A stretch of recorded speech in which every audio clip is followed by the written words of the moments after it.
Hi YouTube, this will be a video to introduce everyone to PHP and what it is capable of. If you have any experience working with websites in the past, you may be aware of the difference between dynamic and static content. For those who don't know, static websites are sites which have content that doesn't change unless the owner decides to manually change it. And dynamic sites are sites which have the ability to choose what content to show a visitor.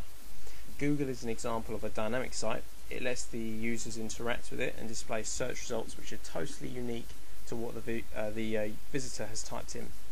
Examples of static pages are harder to find, but this would be something which would appear the same to every user. PHP is a scripting language which lets you create powerful dynamic websites, and the purpose of these tutorials will be to help people begin working with the language.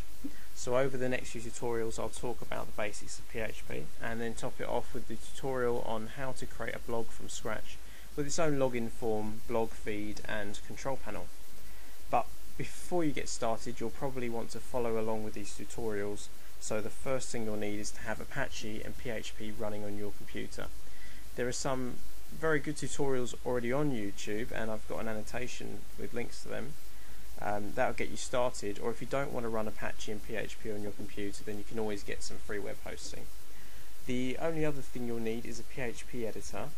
You can use Notepad, but there are much better free alternatives available, and once you've got that all set up, you'll be ready to get started with the first tutorial.